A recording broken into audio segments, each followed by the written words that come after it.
Welcome to another episode of Game Informer's Test Chamber, everyone. This is Final Fantasy 15. I'm Andrew Reiner, joined by Joe Juba. That's me. And the game is out tomorrow, and we're going to give you a brief tour of it. We're in Lestalem. We're in a city here. One of the bigger ones in the game. We'll kind of run through here. I'm playing as Noctis, the main protagonist, joined by his three buddies there. And for the most part, this is your party throughout the game. Unlike a lot of Final Fantasy games where it's like you meet new people along the way and they kind of join you permanently. This is it. You do have some guest characters from time to time though, but like this is basically your dudes, right? Yep, that's Ignis. We got Prompto, Gladiolus. Very strange name. Gladio, they call him in the game, and then that's Noctis. They look like a boy band, but they are all very well fleshed out, very cool characters. I really liked them. My favorite party in a Final Fantasy game by the end of the game. Oh, wow. Really thought they did a good job. Wow. Did a good job of establishing who they are and all that stuff. Yeah, that's so you feel like by them sort of narrowing the focus to just this smaller group, they were able to go a little more in depth with them. Yep. Yeah, I think they all get time to shine. You get to learn about them. We're going to meet Star from Lost. There's Hurley. So you see, I'm going to pick up a mission here. He's apparently very hot, or he wants me to come over very quickly. And this is something that is sort of shows off the more familiar like open world elements, right? Where it's like you're on the map, you see a question mark, and that indicates like, hey, there's a quest giver here. And you sort of pick it up, which isn't quite how things used to work in Final Fantasy. No, kind of similar to 12 when you're in the cities taking the bounties, stuff like that. Yeah. But on a much bigger scale, right? Like at any given time, you have 15 to 20 missions. And we'll go into that as soon as this is done here. What's his name? Viv? Yeah. I suppose we can manage that. And he's wearing his like tourist shirt. Let me tell you. Now, you're going to need a camera. So what I suggest... We've already My friend has one. Yeah. Came prepared, huh? And this is chapter 6 of 15 chapters in the game. And you're actually you're going through it a little bit. Well, at this point in the game, you're further along than I am, but like I've done this quest already, so that illustrates, I think, a little bit of the flexibility that there is to it. Like I spent a lot of time in chapter 3 really like rounding up a lot of quests, doing a lot of stuff in the open world and things like that. So I don't know. I think it's kind of interesting that like at this point in the game, you can find it, you're still sort of, there's so much to do that you're still sort of discovering things. So here's a vendor where you could buy stuff. Ignis, as you can see, he just learned a new recipe. One of my favorite things in the game is he freaks out whenever he sees people eating new foods or whatever. And I mean, there'll be little cutscenes. You'll be running and all of a sudden the game will stop and it's like, oh my God, what is that? What is she eating? I need to know immediately. Hey, go find your car. Yeah, it's over here. So you can see the car icon on the map up there to the north. Hey, you should get a Chocobo and ride it to your car. I can do that. So summon enemy whistle. So there's not a lot to do in the open world at times. So you can summon enemies to fight. It doesn't always work. I tried that just this morning and ended up like summoning stuff that was way too much for me, and I had to run away. I don't have my pink Chocobo, and he doesn't have his. Oh, he does. No, he doesn't have his medals from winning races. But yeah, you can, which is pretty cool. Yeah, you can name them, you can change their color, and you can adorn them with different medals and stuff that you. And you can glide if you hold down the circle button. It's super fun. Another thing I like is the Chocobos, the more you ride them, they like level up and get more speed and stamina and stuff anyway. So that's pretty cool. Sup. We won't talk to her right now. No, who knows what she's got. It's going to be story stuff. So here we are in the car. The bane of this game's existence. We're going to pick a quest location. And what you see here are the times it will take to manually or in real time get from point to point. Yeah. If there's 2 arrows, that means you can fast travel. You could skip the driving. Mm-hmm. If there isn't, that means you're going to be sitting there for 6 minutes, either driving, which we'll talk about in a second, or hanging out in the back seat. We're going to go here. We're going to take on a hunt. one of my complaints in the game, you can only have one hunt active at a time, and you don't know where. You go to diners to get these hunts, but you can't keep track of them. You got to like almost write it down on paper, like where they all are, right? Right. It's not like, say, like The Witcher, where you can just like get a bunch of hunts and then notice you're in an area and be like, oh, I'm going to go do that. And I think the reason behind that was like, I think that they wanted you to feel like, oh, I'm going on a hunt. I need to prepare and like camp out nearby or whatever. But the problem that I ran into with that idea was that like, also, unlike The Witcher, these aren't hunts where it's like a lot of preparation is really important. Right. A lot of times it's like a group of enemies that maybe you've seen before. They might be a little bit harder, but for the most part, you just like get in there and do your thing. Right. But then other times they'll be like, this hunt is level 99. You're level 26. You got to come back. But it's like, well, wait, where was that hunt? Like you got to kind of keep a mental log. I hope they patch the game and put in something that at least like kind of organizes all that stuff for you. Yeah, that is one of my, I mean, I am enjoying a ton about this game, but I think that's one of my frustrations with it so far is just like the general administration of your quests and map and things like that. There's a lot of streamlining that could be done there to make it a little more user friendly, I think. Do you think the car ride would have been longer than this load? Hey, what's up? Yeah. So we want to show this off in real time. There is significant loads when you're moving around the map in big chunks, right? If you're going outside a dungeon back to your car, that load is pretty quick. Yeah. It kind of streams some of that stuff. But yeah, there is Nice weather. a lot of downtime in this game, baffling amounts. Especially, we will show it in the car here in a second. So you can see my hunt there on the side, and we need to go down there. We'll expedite this with the Chocobo. But you don't get the Chocobo right away. So No. early in the game, you're definitely just like hoofing it. Yeah, and one of the problems is you run out of gas pretty quick. Whee! Oh, Hey, there's an enemy. What is that? that's a toad. Yeah, that A looks awesome. gigantoad. Let's see what level he is. This one's It's like 20 Oh, something. this could be a fight. Give it a shot. You have, your armature might come up. You should be. So all right. here's a spell. Let's talk about that for a second, Joe. Yeah. Get in there, boys. The way magic works in this game is, like, to me, actually kind of frustrating. I don't use it a whole lot because it's a consumable. Kind of like, it reminds me of, like, the way it worked in Final Fantasy VIII, you know, where it's like you'd have to draw magic from certain places in the world, and then if you cast it in battle, it would, like, deplete. Oh, I missed the parry. It would deplete, like, an item. So when I'm turning blue there, I am blocking. And I want to show... Oh, Or dodging, actually, and then you can kind of counter or parry. you should heal yourself up, though. Let us just pop a high potion quick. Oh, prompt us down, so we're going to give him one of these as well. There we go. Elixir will... You can see Prompto Oh. lost a little bit of health. Wow! And now we're going to do some of our teamwork attacks here. So here comes Gladiolus doing Tempest. So- I'm coming in with the circle button. Well played. This is one of the things I really love about the way combat works in this game is that, like, you've got, so that green meter on the left that's charging up is what dictates when you can sort of give your allies a command to, like, do one of their special attacks. And I love how fast it regenerates, because that really does, it reinforces the idea of combat being this cooperative thing among your party. Right. Because, like, if it were a meter that filled slowly, then it would be a lot rarer that you would actually do these, like, special attacks. But as it is, it fills up, and, like, multiple times per battle, you're telling Gladio, Prompto, Ignis to, like, do things to make things go better. So we took that guy down. That was fun. Beautiful looking game. Oh, here we go. So, Reiner, tell us about what you do with these recipes. Well, we can actually show that maybe, right? Yeah, I don't know how close we are to a campsite, but... Well, we're going to turn this in and we will be able to do it. Oh, okay. But let's talk about this for a second. So we have quests. Like I said, lots of them. You can see what levels you are. Tons of stuff to do in the game. And like this is like a multi-thread quest with your friend Cindy, who's friends with Sid. Where you keep unlocking different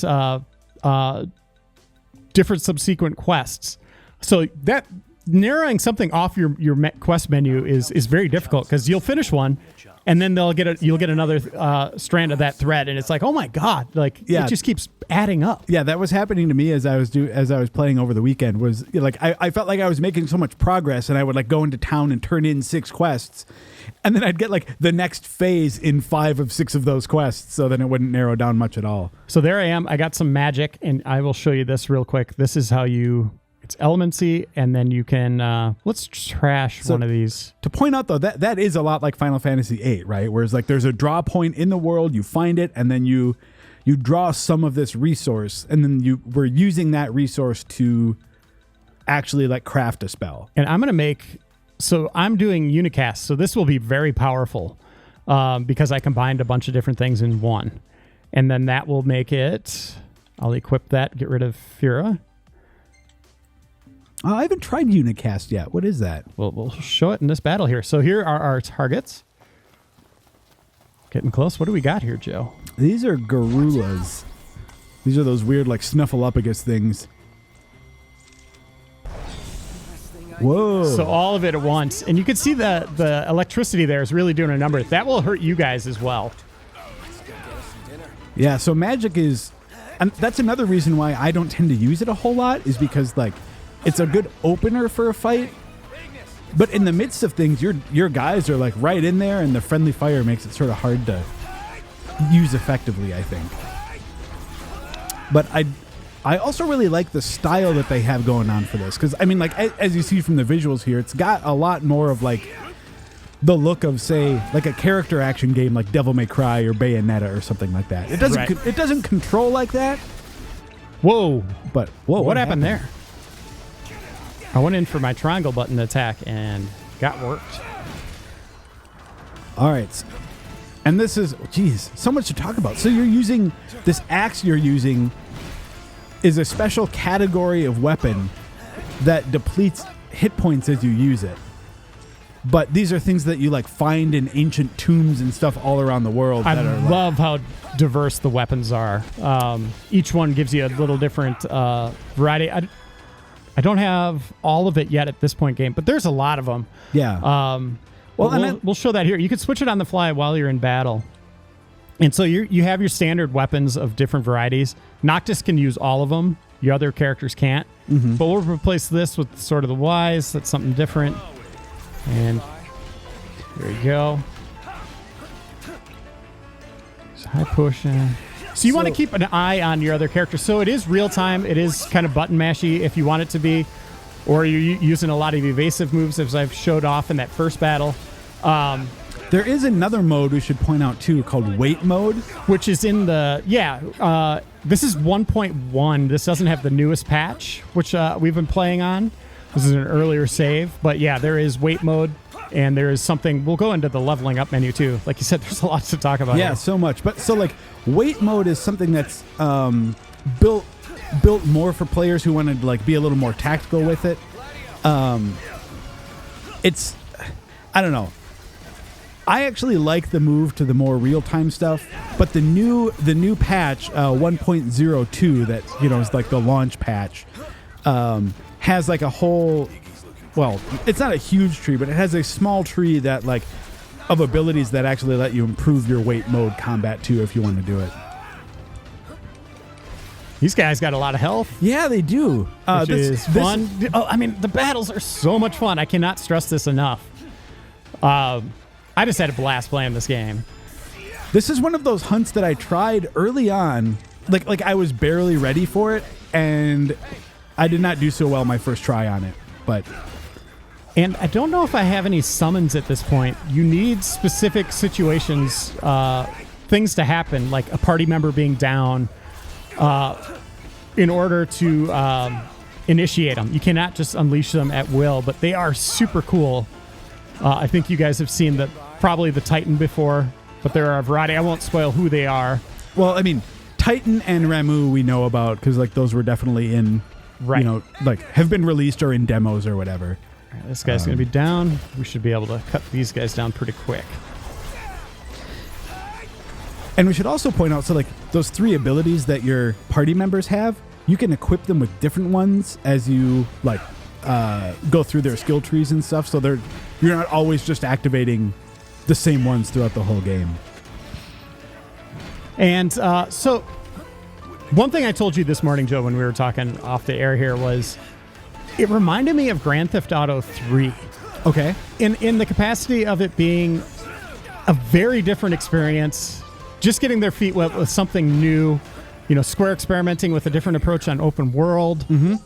And I hope they get another shot at this, of using this engine, this idea, and expanding on it like we kind of saw Rockstar with Grand Theft Auto 3, really kind of honing that craft. So you're not saying necessarily... Get out of the bush! So you're not saying necessarily that you want to see Final Fantasy 15-2 as much as you want to see these sort of concepts and ideas in a little more of a refined format. Correct. Yeah. Where is my... Whoa, get out of there! Ah! That's not good. But anyway, this is another point. You could flee battles by just getting outside the red circle, and suddenly everything's okay. Yeah. Everything's good. Don't worry. Which I like, because like there was a runaway mechanic in... What? You saw me get some treasure there. That's stuff you could sell for money. But that's like, here's a good look at the open world where there really isn't a lot of stuff going on, right? Can I just warp to my car? That is the question. No. Oh, and I cannot. This is an area that people will recognize from the demo, too. This is the Dusky region. So this is where, like, the episode Dusky demo happened.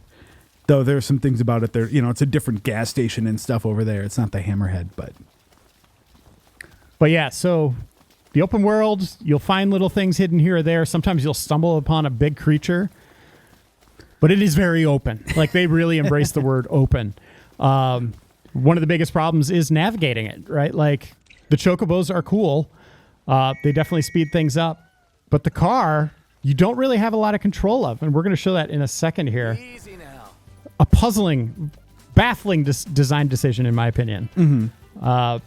I still really can't wrap my brain around it 100%, especially since we've had so many open worlds that have done cars before, and for them to be really apprehensive in how they handled it, is puzzling to me. Yeah, I don't know why they did it the way it did. I mean, what we're getting at, and what we'll see in a second, is that like you don't have a great degree of control over the car itself. Like, you're essentially controlling its speed and where it turns, and you can move it around the road, but like it doesn't have that like maneuverability that you'd expect, right? Right.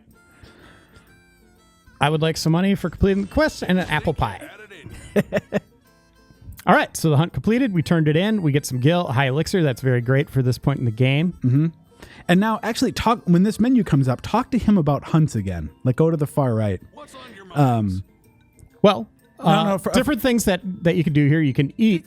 One of the things is you get boosts, temporary boosts. So if you eat French fries and ketchup, your team, man, they're going to be so happy. Hit points up 300.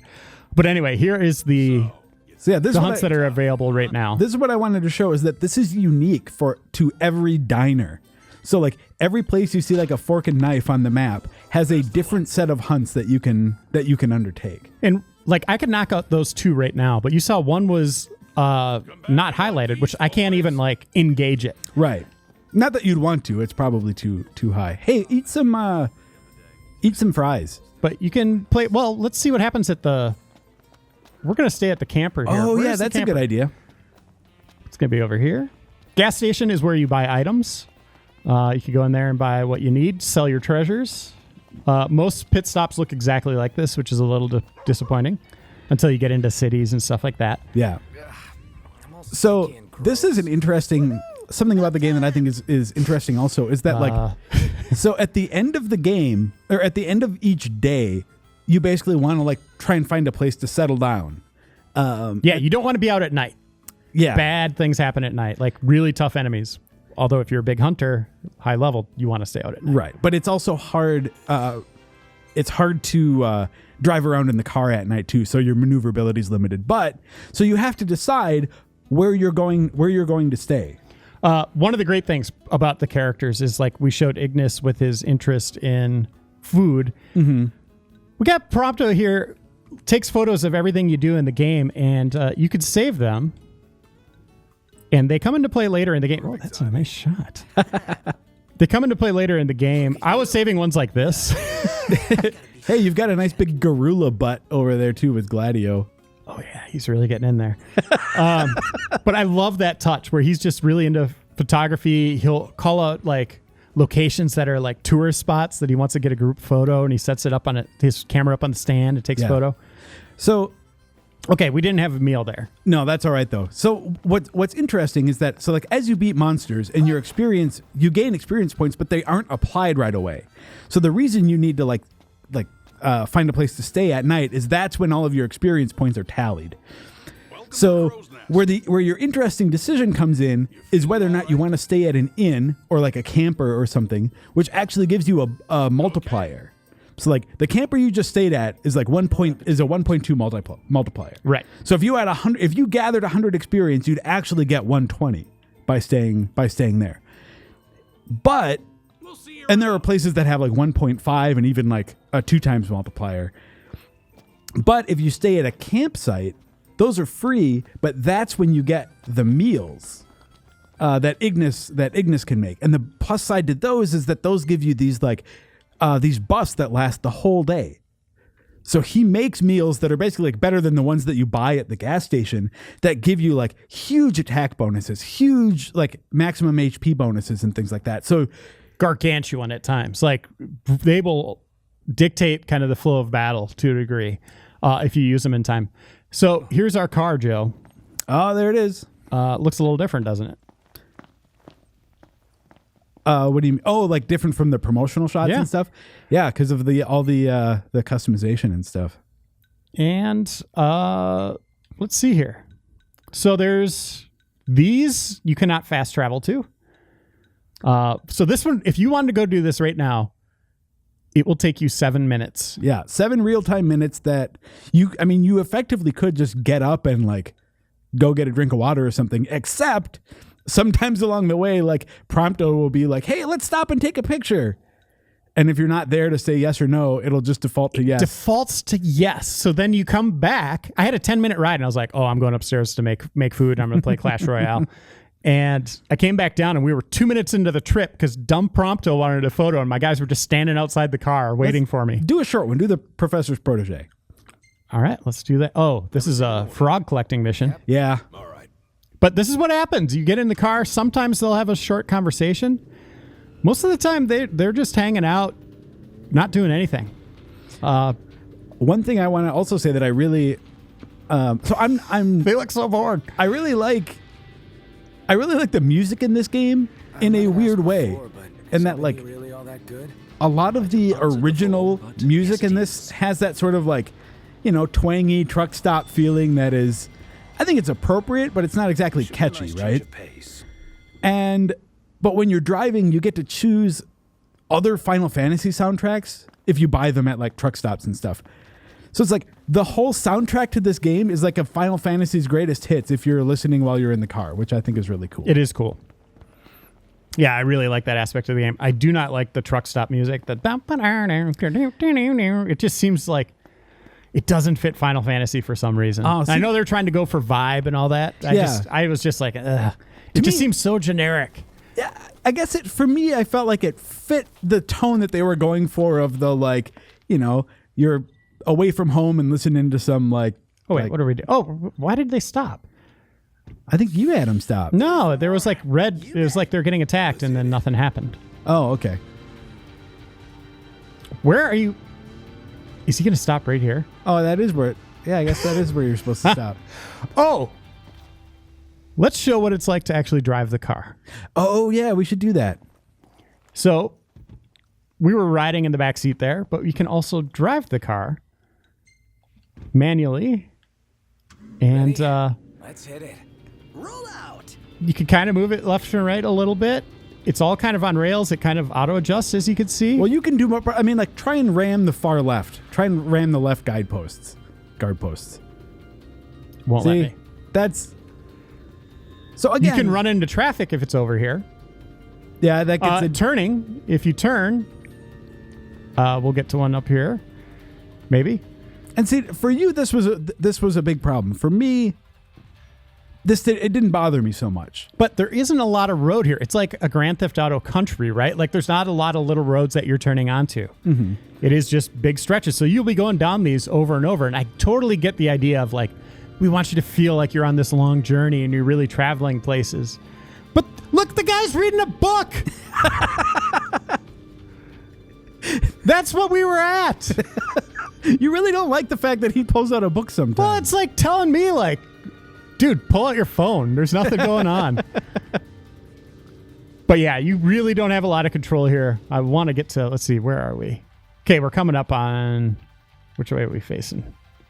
Yeah, we'll get down there. That's where I'll turn. But it does auto-turning. That's the point I want to make. Mm-hmm. Yeah, it's not great, but beautiful, though. I really love their world design, the sight lines they have.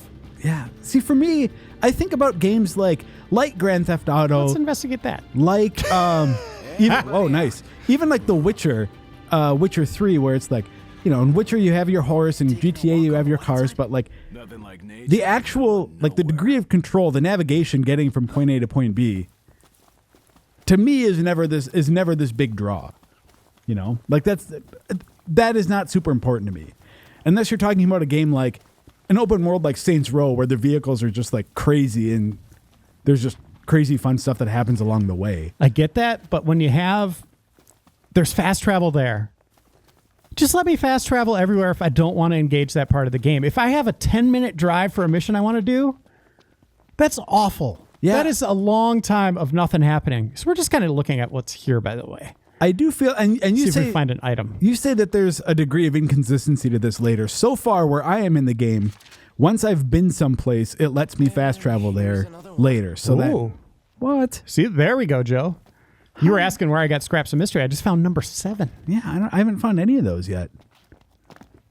Let's see if that's around here. Let's engage that. So you guys just found a secret You there. need quests. Just saw a secret. And there's no rhyme or reason to how these are organized, by the way. I don't get it. Yeah, it seems to be organized by like when you obtain them more than anything else. Yeah, it's right over there. Let's just get our Chocobo. You were there before I whistled, buddy. Let's go. Breaking the magic. So this is basically how I spent a lot of my holiday weekend, is like in playing this game and doing what we're doing here, is like getting a quest and being like, I wonder if that's nearby, and then finding out that it is, and then going and get it. This is one of those games where, for me, you start out thinking like, okay, I'm going to go do this one thing, and then it just snowballs into all of these other sort of tasks that you encounter along the way. A lot of fetch quests. Yeah, there but could- some surprising, like, huge dungeons that come up. Mm-hmm. Really fun dungeon. When you're in the dungeons, combat is consistent and constant, and man, that's where the game really shines, in my opinion. Yeah. But yeah, a lot of kind of basic open world fetchy kinds of things. There's some stuff you can grab. Yeah, Ingredients. I feel like, there's a lot of just like go to this area, do this thing, and then return to someone and tell them about it. So the variety isn't necessarily like, I wouldn't put it up there with Witcher in terms of like the side quests don't have a whole lot of like narrative hook to No, them. and they really focus on just the basic beats for their story. And I think that's a great move on their part after 13. Mm-hmm. Which 13, I don't know about you, Joe, but I thought that was just a garbled mess of a story. Like, I learned more about it on the summaries on the loading screens. Yeah, and that was my big problem with actually the whole 13 series, like all 3 of those games. I really, really liked from a gameplay perspective, and from a narrative perspective, they were problematic. Who do we got here? Again, I've been spending so much time in this game doing side quests and open world stuff that I'm really not very far story-wise in this. So I like what I've seen so far, but I have not hit any moment that's sort of like, wow. We might see some camera problems here. Camera can be an issue, especially in enclosed areas for combat. When you get stuff in the environment, like trees and brush, this is a little open, but there will be some trees that you can't even see through. Like that one right in the back there. You'll get a field of those, and it can get really difficult to see what's going on. Yeah. And that's even with the improved the patch that kind of improved the camera tracking a little. It's fast. The combat's messy. All right, did we just take all of them out? Yeah, okay. Better than good. So the yellow chest is a treasure. We're going to go find it. Well, this isn't it. This is the leaf. It's up top. Okay. But what are we getting? Ostrom. Cool. Good work, guys. And up we go. I just got this one this morning. But you didn't get the scrap. I know. I have to look around now. All right. So basically, you see the blue ring on my map there. The scrap is just going to be a little dot hidden here. So it's kind of needle in a haystack. These are a little frustrating, these missions. We won't complete it unless I stumble upon it. But yeah, Oh, there's some sort of dungeon up there. I missed that too. you're not good at this game. I must not be. Let's see what's in here, and we'll call it a day. But that's Final Fantasy 15. Good fun, very different. Like I said, feels like a whole new type of open world experience. I think they have something special here on their hands. Mm-hmm. A little rough around the edges. I gave it an 8.5 out of 10. But by all means, please, this. Don't take that as, it's not a 9, don't play it. You should play this game. Yeah, and Ryan, I should say too, Reiner and I are both longtime Final Fantasy fans, have sort of been with it through its ups and downs. Yeah, I haven't reviewed the most recent ones, but I used to write strategy guides on Final Fantasy. I've spent hundreds and hundreds and hundreds of hours in certain games. So yeah, and as I've been playing this, I've sort of been like breathing a sigh of relief that like, oh good, it's good. Like this is 10 years in development? Yeah. First revealed as Versus 13 back in 2005 or 6. So This Uncharted all of a sudden? What do we do? This is for me as a longtime fan, even though it's a very different take on Final Fantasy, like I think it's something that they needed. It's a break from tradition that goes in some like fun and experimental directions. Remember when we were in the world's largest crack doing an outro to our show? Do you remember that day? Oh, we got some imps. We'll end it here on a little combat. But thanks for watching, everyone. I'm going to activate this, and we'll go out in style, just showing me go nuts. This is Final Fantasy 15 out on Xbox One and PS4, and it's out now. Go play it. See you next time, everyone.